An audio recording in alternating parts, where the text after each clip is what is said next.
नमस्कार दोस्तों, आप सभी का स्वागत है एक बार फिर से आप सबके YouTube चैनल अंजन क्लासेस में। जैसा कि आप सभी जानते हैं, टीजीटी 2016 का सुनवाई 20 जून को प्रस्तावित था और आज 21 जून है। तो जाहिर सी बात है कि 20 जून को सुनवाई हो गई होगी और क्या उसमें अपडेट आया है, इसके बारे में थोड़ा हम लोग बात करते हैं। आप सभी को पता है कि डेट बहुत दिन बाद लगा था और अदालत के द्वारा जेएसएससी और राज्य सरकार को टेबुलर चार्ट के माध्यम से कितनी नियुक्तियां हुई है, मतलब सोनी कुमारी के स्टे ऑर्डर से लेकर के जो हाईकोर्ट में स्टे ऑर्डर लगा था उस समय तक, और सत्यजीत कुमार का जो डिसीजन आया था सुप्रीम कोर्ट में, उस समय तक कितनी नियुक्तियां हो गई है, उन सारे नियुक्तियों का ब्यौरा हाईकोर्ट ने मांगा था एक टेबुलर चार्ट के माध्यम से। तो कल क्या हुआ, कल भी बहस हुआ है 45 मिनट की, ऐसा नहीं कि बहस नहीं हुआ है।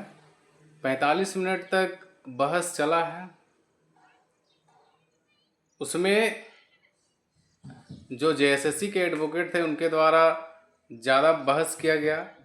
कोर्ट हमेशा मतलब कहती रही है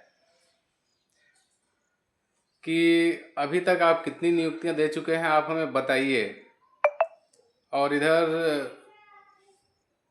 क्या कहते हैं, प्रार्थियों की ओर से अजीत सर उपस्थित थे, तो उनका बार बार यही प्रे है कि जिन अभ्यर्थियों का नियुक्ति हो गया है उनसे ज़्यादा मार्क्स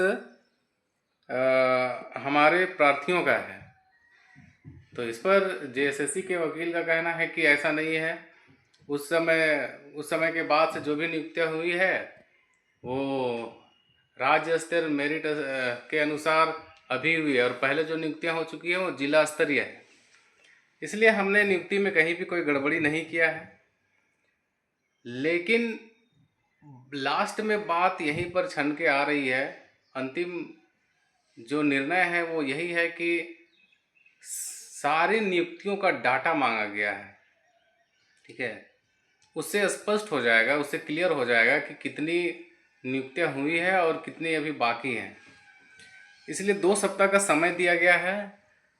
आज भी मतलब 20 जून को भी ये डाटा प्रस्तुत किया जा सकता था, लेकिन यहाँ पे थोड़ी होशियारी की गई, और होशियारी यह की गई कि मतलब उसमें एफिडेविट उसके साथ सम्मिलित नहीं था। मतलब उसको एफिडेविट करा के देना होता है, लेकिन वो नहीं था। इसलिए अदालत ने कहा कि हम इसको तभी एक्सेप्ट करेंगे जब आप इसको शपथ पत्र के माध्यम से यानी एफिडेविट के माध्यम से आप कोर्ट में जमा करेंगे। कहने का मतलब है कि वो डाटा जो है बनकर तैयार हो गया है, और यही देखना दिलचस्प है हम लोगों के लिए कि उस लिफाफे के अंदर आखिर कितनी नियुक्तियां बची है, और उसका जब भेद खुल जाएगा, पता चल जाएगा कि कितनी नियुक्तियां बची हुई है, अभी भी कितनी सीटें बची है, तो फिर लगभग हमारा काम खत्म हो जाएगा। हम लोग आशा यही करते हैं कि ज़्यादा से ज़्यादा सीटों का वहाँ ब्यौरा दिया गया हो। ऐसा नहीं कि 2-4 सीटें बची है बस उतनी दिखा दी गई, या फिर सारी जो अनुशंसित सीटें हैं उन्हीं को दिखा करके और मैटर को क्लोज कर दिया गया। इसमें भी थोड़ा दिक्कत होगा। अगर जितनी सीटें वास्तविक रूप में बची हुई हैं अगर उनका डेटा दे दिया जाता है तो फिर कोई दिक्कत नहीं है। अभ्यर्थी खुशी खुशी उसे एक्सेप्ट कर लेंगे। ठीक है, लेकिन लगभग यहाँ पे 1498 सीटों का